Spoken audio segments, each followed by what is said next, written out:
Hey, Taylor, thanks so much for joining me on a well-designed business today. Hi, LuAnn. Thank you for having me. I'm so excited to chat with you today. I'm happy to chat with you too. I love when I read that somebody's been listening to the show for 5 years and that they've done a lot of the things from the show and it's helped them make their business successful. So this is fun for me always. Yeah, I actually just went back into my DMs with you, and I have been DMing you since 2019. Oh, you needed to cheat sheet me on that. I didn't know We that. no, there has been Uh, correspondence. You have responded. uh, We've had conversation. It's been great. But yeah, I've been listening for about 5 years. Okay. Now I'm going to have to go back and look at them. It's funny because I didn't know that before we started, but I know as soon as I see the DMs, I'm going to remember the conversations and Yeah, then I'm gonna yeah. be like, that's Taylor. Yes, So, yes. okay. Here's the thing on your intake form, Taylor, you started off by saying that you feel like one of the big differentiators in really only being in business about a year and a half or so now, officially, you've been a designer for years, working for other firms and design build firms and kitchen and bath. So you have a lot of experience, Hmm. but opening your own business only the last 18 or so months. Um, you said that one of the things that you think really is something that you took seriously and you made a conscious decision on was the mindset about what your intention was for the size of your business or the way it would ultimately look and Hmm. how that impacted the things you did from day one. Talk to me Yes. about that. What does that mean to you? So I did come into design in a more conventional way. I went to design school. This was sort of always my end all be all. I always knew since starting design school that I would start a firm. Before I even started design school, I was doing freelance design. I was doing hourly work for just clients in my neighborhood. So this was kind of always it for me. And I I knew that I wanted a team and I knew that I wanted a big firm. I'm a very, for the most part, business minded person. I'm a creative at the end of the day. So somebody handles my books and things like that, definitely. But I love business and I just always knew that I wanted to grow it. So, in having listened to the podcast and working for other firms and designers, I knew how important it was to invest in your business and to have those goals of what you wanted the business to look like for yourself and for team members and things like that. So I definitely always went into it like, there's no failing in this. I love that. I love There's that. no option of failure. So I had to go into it with a mindset of, okay, no matter what, we're going to make this work and we're going to grow it. Okay. Okay. Interesting. And now at this point, the under 2 years in, you do have an extended team, although they're 1099s, right? Like you're not at the point where you have W-2s. And by the way, you may never get to that point because Hmm. managing a team of 1099s is still managing a team. You're still the leader. You still have to have job descriptions and all of that. So Hmm. describe for us the different roles that you have reached in your team so far, Taylor. Yeah. So actually, at the time that I submitted the application for the Oh, podcast, like they were 5 years ago. they were they were That's so 1099. So long. I know. I do have one W-2, Okay. one W-2 employee, and she is a designer, a project manager on my team. As far as 1099, we just recently hired on a brand manager or a content creator. So depending on when this show airs, there will be tons of new content on our social Ah. media. Um, and we also have a 1099 drafting designer, so somebody who takes care of our renderings and our CAD drawings, because we do mostly renovations and new builds. So we do pretty extensive technical drawings. Okay. And then obviously bookkeeper. We talked about that off air. You have a bookkeeper. Yes, I do work with Stacy Davidson at Everything But Oh, Design. Yes, interesting. Oh, fun. We didn't Stacy mention that. and Stephanie. Okay. Did you know them before the podcast or you met them through the podcast? I met them through you. I love it. I love it. Okay. So, all right. So we're on our way to creating this team. It's clear you've made Yes, some moves yes. and you've got some things going on. So tell me, what are some of the other tactical decisions that you've made over the last year and a half that compelled you to want to share it with your colleagues and people who might be in your boat listening 5 years, like it's 5 years from now until they're going to grow their business and start their own business? Yeah, so I knew, especially because I had moved to California from New York, we don't have any friends here, we don't have any family here. I did not have I did not really have an in, especially being in the Laguna Beach area, which is such a tight-knit community. I didn't have anybody to sort of help me get my name out there. So I did take a little bit of an unconventional route in getting an office very, very early on before I even had a client. I don't recommend that to everybody, but I felt that that was really necessary, at least for me, to almost solidify and legitimize myself as a business in the area. Okay. Um, what that allowed me to do was host meetings with contractors and host meetings with architects and show people that I was a real business and I meant business kind of in the area.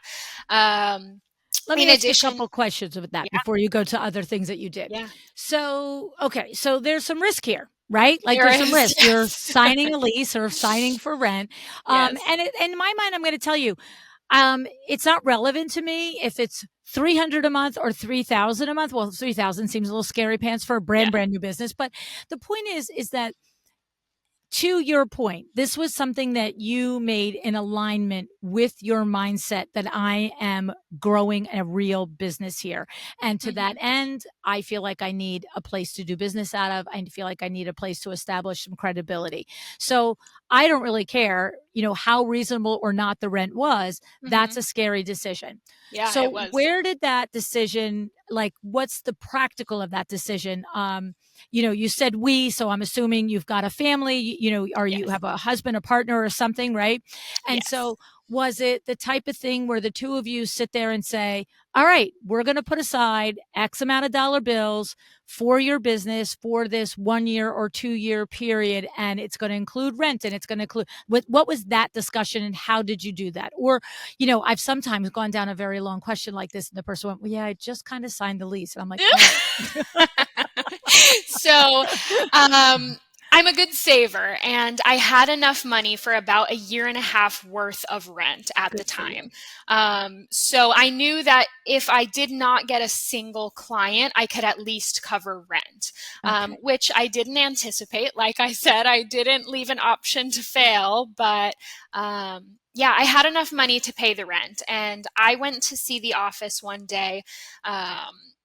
I fell in love. It was in the middle of Laguna Beach. It was right on Pacific Coast Highway. It was an amazing location for the clients that I was trying to reach. After I saw it, I did invite my husband down to take a look at it, and he did give me the green light. He's been a great support in all of this, and I felt comfortable because I had the money to do Yes. it. I mean, I think it was on the podcast that Sandra Funk at one point, her countless appearances here, I whether it's inside conversation with us or a podcast conversation, I know she did the same thing when she Hmm. finally went from the basement of her home. Yeah, She saved a full year's worth of rent before signing on the dotted line because she also yeah. wanted that clarity and that peace of mind. And she was already an operating business. She wasn't Hmm. worried she wasn't going to have clients. But, where we are in Jersey, although Laguna Beach, I'm sure is not a lot different, the rents are high. It's Yeah, sort of like, okay. And she did the same. She wanted to know it was there and it was settled. Okay. yeah. So doing that though, the gamble of it, and here, look, you had the money, but you're still gambling with your savings, right? Like, Yes, oh, yeah, that could have gone absolutely. nowhere. But you're taking meetings there, you're meeting vendors and contractors. And I think there's two aspects of that. There is the inner confidence that we get, like I'm a big girl and I'm having a big girl meeting with a big girl contractor in my big Yep, girl thing, which you cannot underestimate that transfer of confidence when you're in that meeting.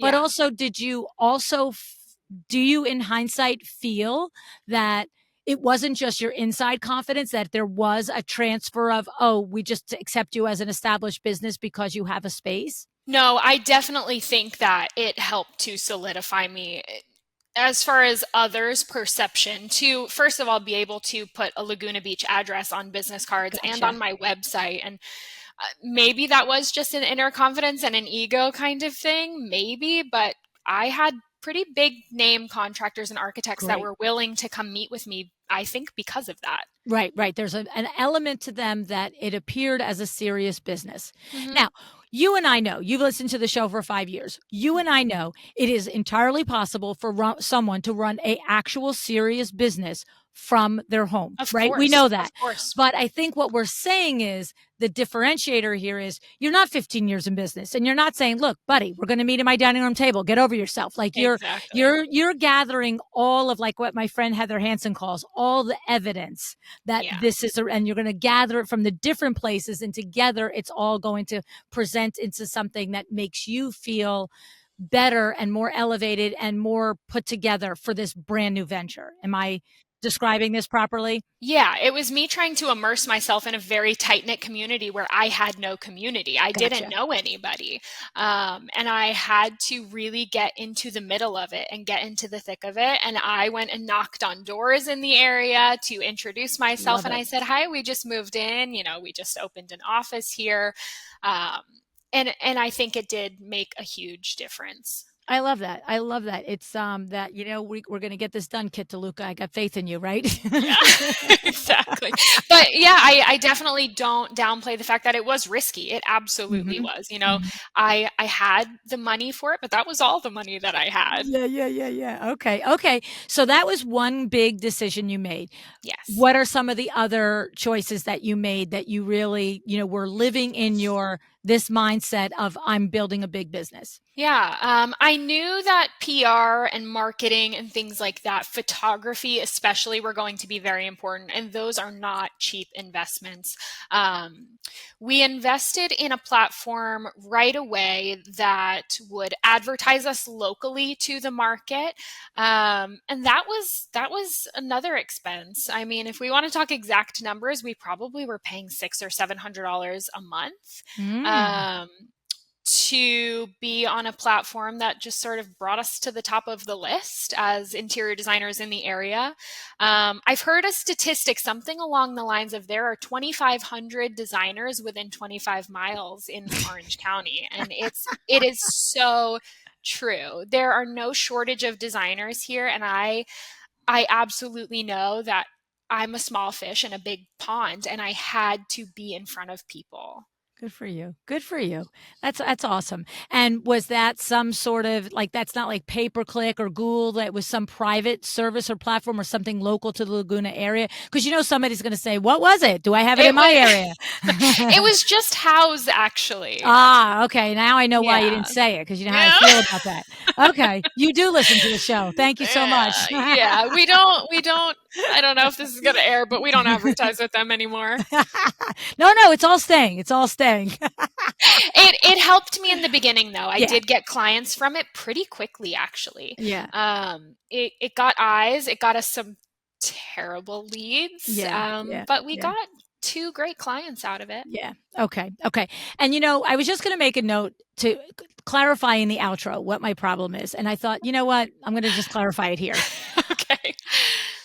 My thing about it is I want you to know window works going back 10, 15 years ago, whenever house was like the new thing, we Yeah. advertise with house. I'm not Yep. going to tell you I never did this. I did a solo show on it when house blew up 100 years ago, probably 6 years Mhm. ago. Okay. And when I mentioned something about house in another recent episode, then I got these emails like, "What's your thing with house? What's the problem?" So I'm like, I'm just going to clarify. What it is I don't discount. If you are out there and you are paying for house and you are getting a return on your investment that is more than what you're investing in, you don't fix what's not broken. Like, Yep. I'm not saying come off of it. But what I know is that I have found them to be not always forthcoming. No. That right? You see, they will, if you're lesser experienced in business or just not accustomed to Mhm. national brands not being forthcoming, Yeah. and you don't read fine print and you don't do certain things, they have business practices that are less than honorable, let alone ethical. And Yeah. so for me, it's it's a core value of mine, integrity. So it's an all or nothing. There's no gray area. There's no, for me personally, oh, I spend 10K a year and I make 200K, so it's okay. This is my Mhm. personal core value. But when somebody comes up to me at an event, they're like, I don't know why you don't like house. Like, I make so much money from them. I did. And I'm like, good. That's good. That's amazing. If That's you're in the great. blind and you've never been burnt by them and you're doing and making Yes. money, I'm not saying leave. Okay, so we have it out there. We'll do it every 6 or 7 years. Okay.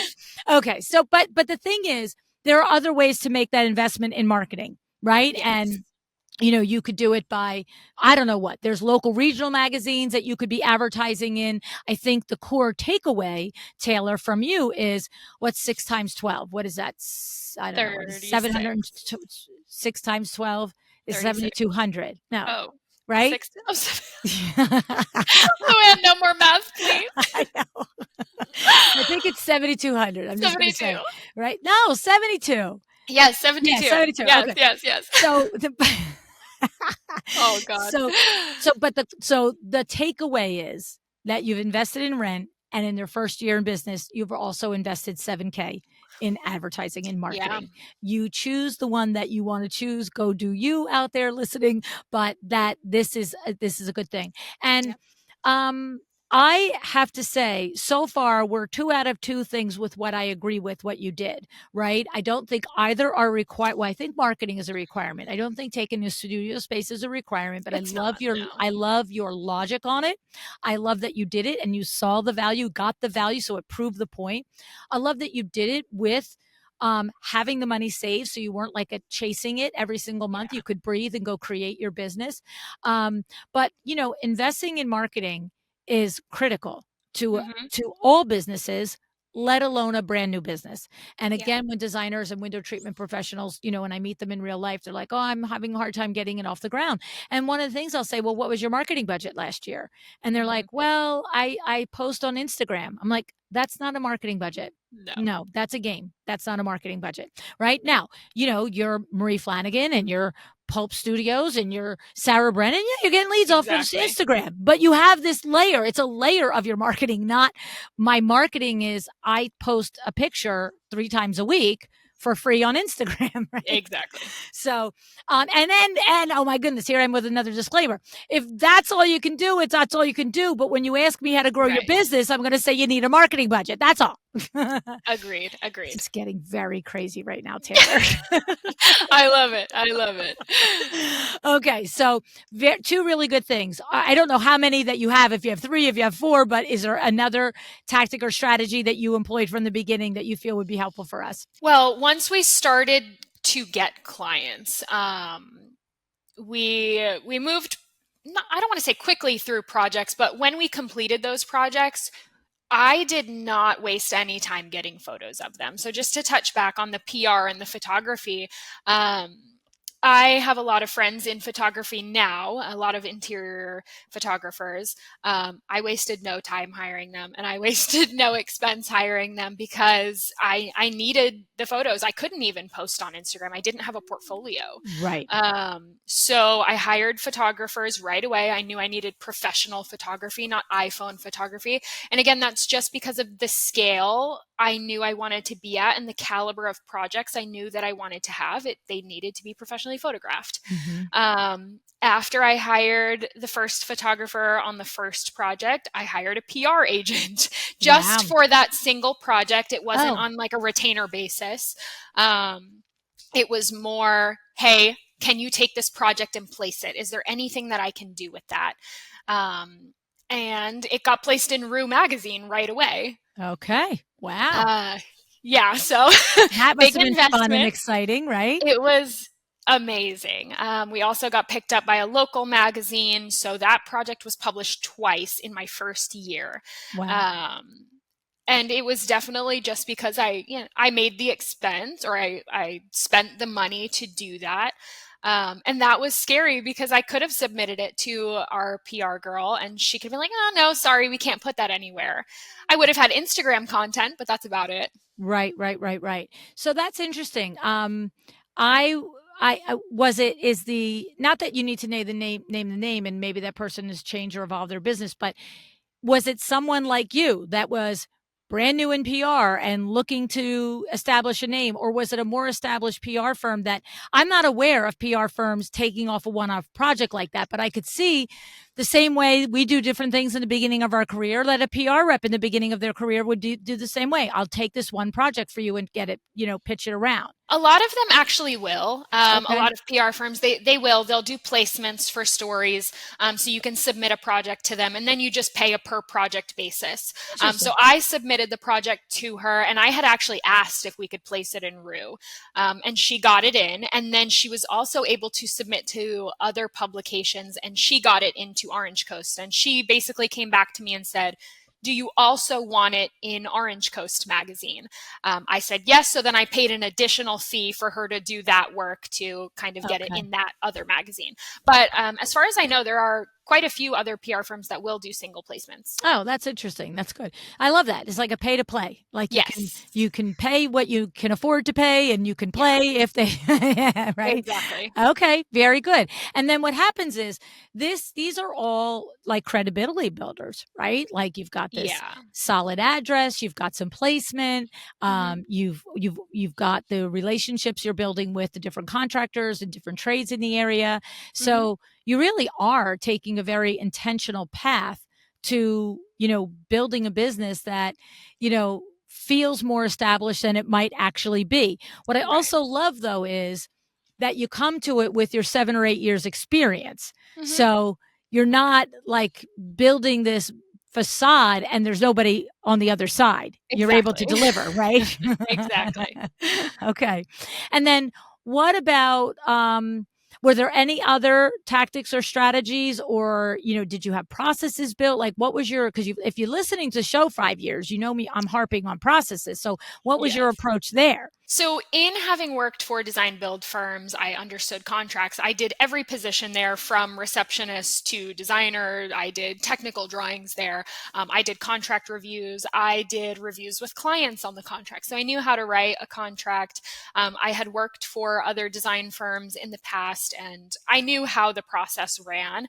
I tried out different platforms to see how I wanted to do my presentations, but I had a pretty solid process from the beginning just because I had a bit of a background. I had Yeah. a couple years under my belt. Yeah. And what do you use? Do you run your processes on Asana, on Monday, on Trello, on Airtable? Do you use any particular platform to run your projects? Yeah, we actually recently switched over to a relatively new platform and it's called Programma. They are actually an Australian based company and they have a really, really beautiful platform built specifically for interior designers. It's a CRM, it's a client project manager. They have time tracking, billing, they have beautiful, beautiful spec sheets for all of our materials and our FF&E. Okay. Um, Okay. yeah, All yeah, righty. really beautiful client dashboards. Okay. And then when you think, oh, I realized the part I didn't ask you about. What about the numbers? Were you like a numbers girl, so this wasn't a problem for you? Or how did you, because if you're really good, if you're really going to get the business started Yes. right, it's like who's doing the bookkeeping, who's setting up the, if you're using QuickBooks, whatever it is. How did you address that, Taylor? We do use QuickBooks. I would say relatively, I'm a numbers girl, but Okay. I know my strengths Just and not I know six my times 12. weaknesses. Just not 6 times 12. I know my strengths and I know my weaknesses. So we do hire out for bookkeeping and accounting, and I Oh, have we said somebody that with else. Stacy. Right. I'm Yeah, sorry. yeah, we do Okay. work with Stacy. But you I understand it. I know them generally. I know how to Yeah. use QuickBooks. I know how to run our reports and things like that, but I do refer back to them quite a bit. Yeah. Well, I think what I know to be true is there are business owners that know nothing and rely solely on whether it's Stacy with everything but the design or any of the other services that we've mentioned. We've got the Dove agency that does numbers for people and other companies that we have used or have spoken to. There's a difference between knowing your way around it and knowing nothing, right? Right. So you need to know your way around it. You need to know enough to ask the questions and to Right. catch the things that are like, what the heck is that over there? Well, One other thing, if I can touch on that, I kind of set up from the beginning is our business bank accounts. I wanted to be very diligent. I knew that clients were handing us over quite a bit of money for design fees and for purchasing furniture. So I have our business bank account set up in a way where it's almost a no fail kind of situation. I want to say we have about 5 different accounts between Love it. checking and savings accounts.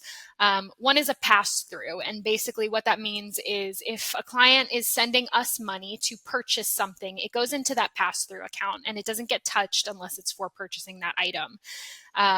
The expenses account is where all of our expenses come out of, and we will transfer profits into that account from the pass through after that project is closed out. In addition to that, we have a taxes account. Good. So we put a certain percentage of our gross or net income into that taxes account. So I know when tax time comes, the money's there. Yes. We have a marketing account, which gets, I want to say, about 10% or Awesome. so. Good for you. Because I know, like I said, we photograph every project. We do that professionally. I have PR people to pay. So we always have money for that. And Love then it. the last account is just a savings account, which gets, I want to say, between 5 and 10% based on profits. Good for you. Good for you. I've never heard of the marketing account. it's I'm sure others do it. I mean, someone's like, important I to got me. it. But, like I know Vinny will always say that a new business should be spending 8 to 10%, 5 to 10% a year on Yeah. marketing. And you can go more if you're more aggressive. But Hmm. actually squirreling the money away so that you don't touch it is Yeah. awesome. Yes. Yeah. Yeah. Good for you. Good for you. So what stands out for you as, this is a lot of intentional thought, Taylor, going into starting your business after listening to the podcast for several years, working, having good work experience, solid work experience. But then doing it is always different, right? It's like you Yeah. have it in your mind how it's going to go. But then the hard lessons come along or the oopsies come along. Anything Yeah. stand out to you? We're definitely always learning. We have a quote that we kind of live by here in the office, and it's 1% better every day. As long as we've learned something, we are improving something all the time, then we're fine. We're okay. We can hit these bumps in the roads, we can hit these hiccups, but 1% better every day. I love it. I love it. So I love this as a wake up in the morning and think about it, Yeah, right? yeah. I mean, you definitely hit tough times in this business, whether it's tough clients or lulls in getting new clients, because there's definitely those times. Um, I just think that that's a really important thing for, especially me to live by and a young business to live by. That as long as you're learning and growing, you're headed in the right direction. Exactly. Now, thinking about, um, the day to day, and like you said, a young business growing and learning and all the things. What, what did anything surprise you along the way? Surprise me.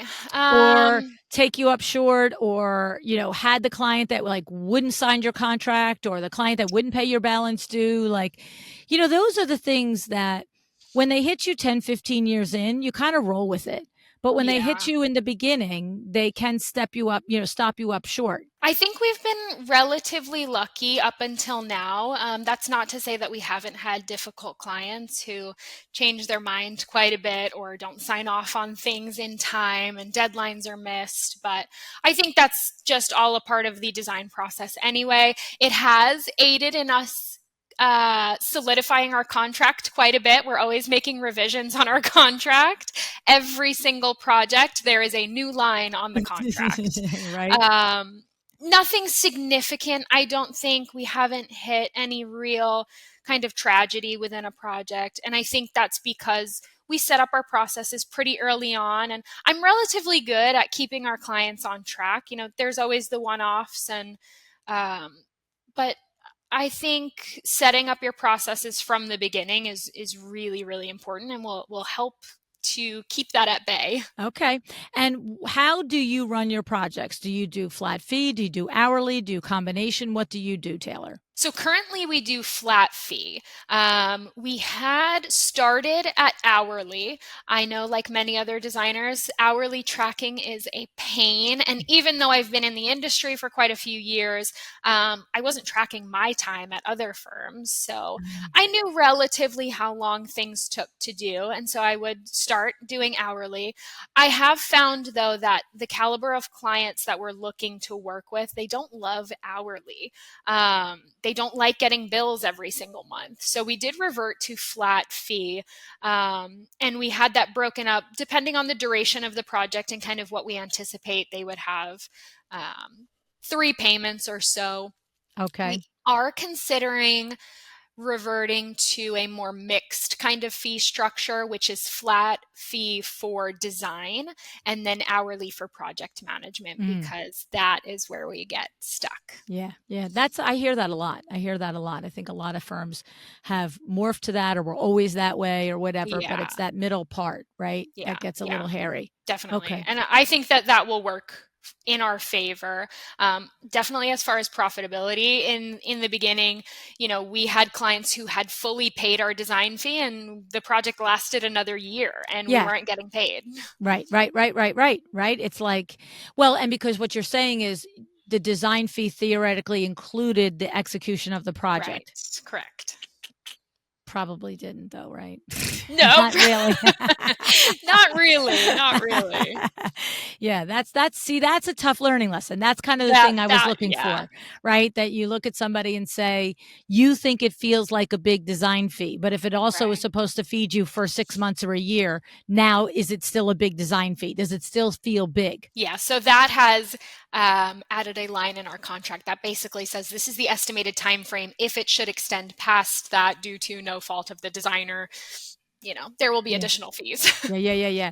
And when you present your contract, do you do it in person? Do you review it and go through it with the person across the table? Not initially. So we will send it to them via email, and I found that that makes it a little bit easier for them to digest on their own time. The design build firm that I worked for, we actually had to do that in person, and that was my job. So that is where I learned quite a bit of how to read things to clients and explain it to them and almost sell it to them. Mhm. I had to sit there in front of them and read 11 pages of contract, page by page. Do you have any questions?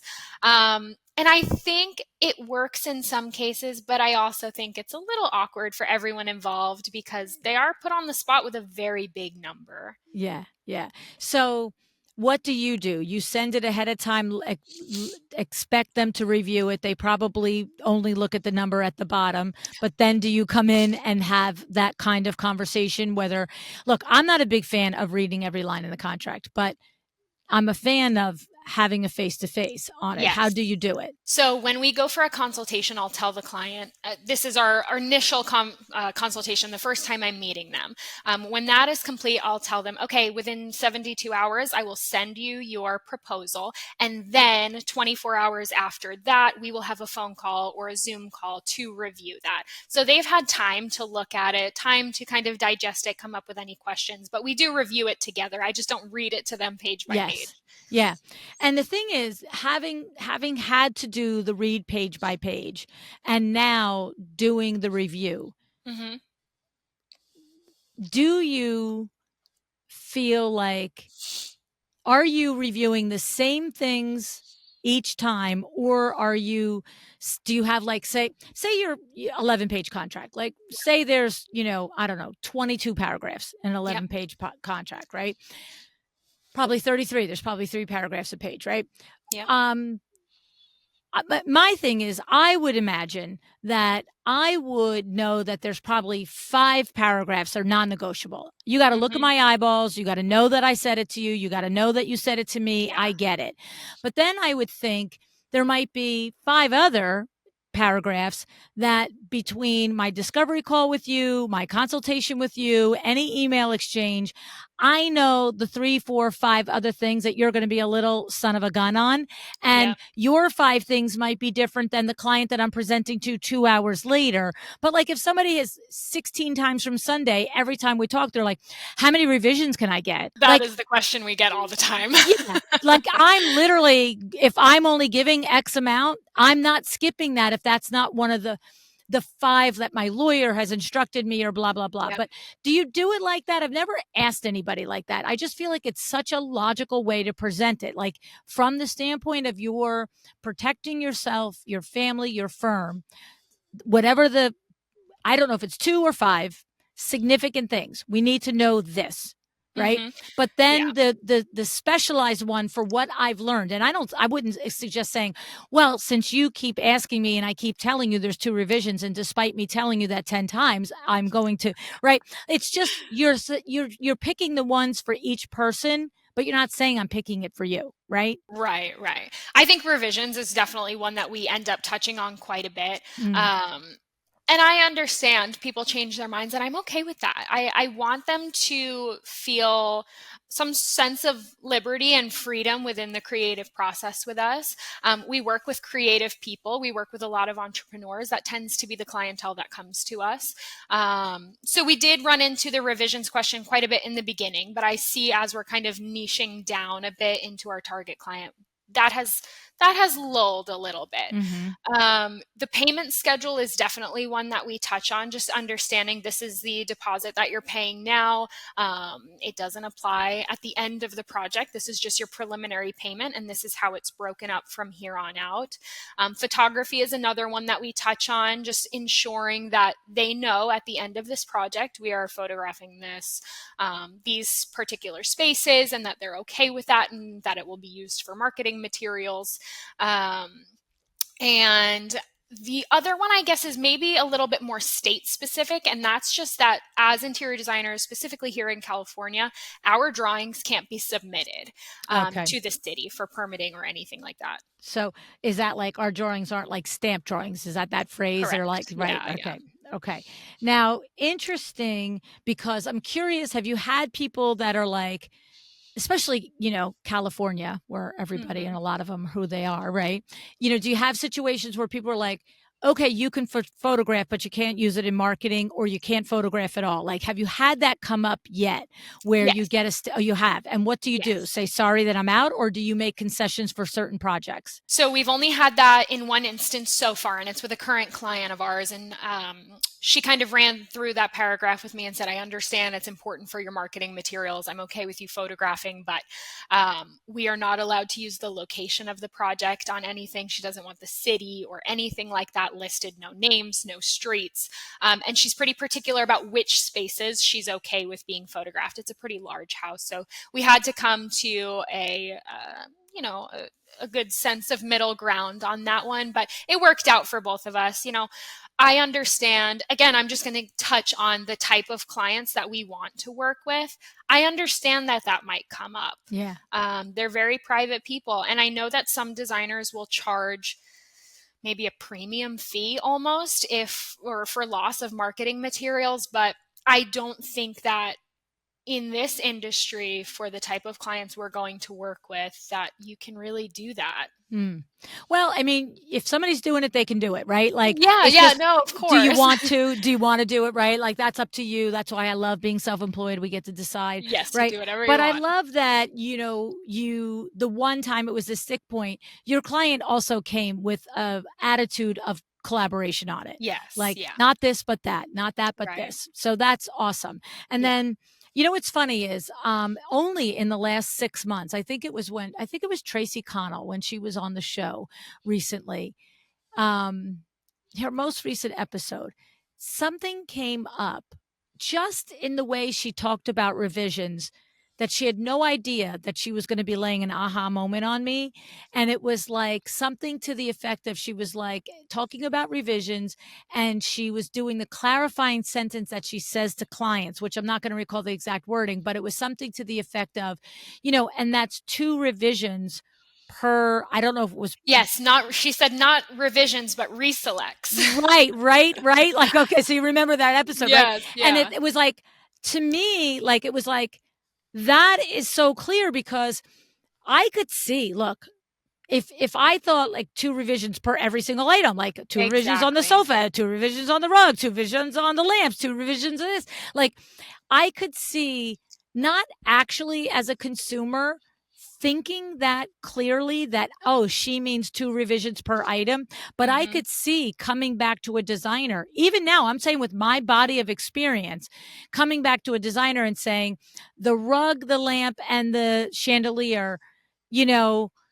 I want to see 2 or 3 more things on each. Like, Right. or, and in the living room, the rug, the lamp, the chandelier, and in the dining room, the table, the like, first of all, I'm like anybody who's worked with me with design is like, no, she just takes whatever you give her because I don't really care. But it was like, that was an aha that I thought was clever, because if you told me at that moment, no, sweetie, I meant 2 revisions, selections on the entire project, like, Mm-hmm. I wouldn't have probably fought you. I'd have been like, oh, that's weird. That's not what I got. But I thought it was worth discussing that. Mm-hmm. We have it here in my business all the time. We just did it this morning. They made graphics, for us. We're on the road to 1,000. So as I'm talking to you, we're busy creating all the marketing on the road to 1,000. On July Yay. 12th, we're having 1,000 episodes and we're working like banshees to make a nice big fun deal out of it. And so by the time this airs, it's probably done. You know what I mean? That's But amazing. I was looking at some of the videos that were created and the graphics, and I'm like, this looks great if you're us and we know what it means. Like, Yeah, yeah. if you've never come across my platform before, you have no idea what we do and who we are, then you don't know what this means. Mm, And you get this blind spot, right? With what you do. yeah. And I felt like that was an enlightening conversation that, you're experienced enough, even though you're only a year and a half in business, you've got a body of experience, but somebody with a year and a half in experience, they could get very tripped up by that, Oh right? yeah, yeah, absolutely. I mean, that line definitely stuck with me. I remembered it. I thought that was pretty profound when she said that, and I don't even think that I would have come up with that necessarily, because typically you just do see revisions, not Yeah. reselects. But that was Yeah, great, we're not and like throwing the whole living room out and doing a yes, whole revision. You can pick 2 items to reselect in yeah, this whole project, not two. exactly. You have everything, right? Yeah, Right. very, very clever. Well, and that is born out of her 25 years as a designer, right? Yes. Yes. That's the thing. It's we make our mistakes and we get our learning lessons and we change it as we go, right? 1% better. Yeah, definitely, definitely. So, is there anything that, we've left off that you haven't been able to share about your business that you really feel like contributed to putting you in a really great, setup for what's going to probably be a tremendous career? We will continue this year with our marketing efforts. We're definitely putting quite a bit of an investment into that. At the time that we are recording this, we just finished up a 4-day install at one of our biggest projects that got photographed. We did video for the first time. We have a few publications already that will be picking it up. And we are finishing out probably about 4 other projects between now and fall, which is amazing because we actually just passed our 2-year mark in business. And when you're working on remodels and renovations, they can take 2 years. So Yeah. we started with some great projects and we were able to photograph them. And then it was silent for a while. We didn't have Uh-oh. anything else, any new projects to share. So that's really exciting. And we're exciting for all of the marketing efforts that we're making at this time. Like I said, we just started with a new content creator and kind of a brand manager. And so we will be ramping up the socials with more behind the scenes and kind of Rever branded content at this point. Awesome. I mean, it's like look out world. That's all I keep hearing in my head is look out world, because we're, Taylor is we're coming. trying. We're trying. She's coming at you. So good. I have to say, I admire the way you've come at this from a very thoughtful way, and that, look, some of us, there's thousands of designers listening. Some it happens by accident. Some it happens by intention. I don't actually care the which way you get there, but if Hmm. once you decide it's a business, that's all I care about is that you run it like a business.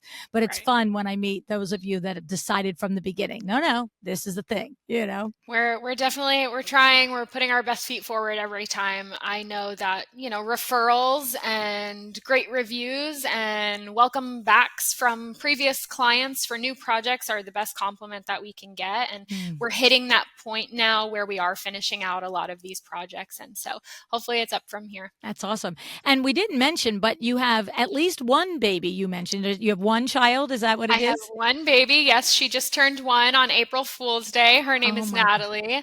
So Oh, yeah, first, right at about my 1 year in business mark, or 1.5 or so, I had to leave for maternity leave. oh my So goodness. that was tough too. Yeah, But it's been great. We have a great routine with her.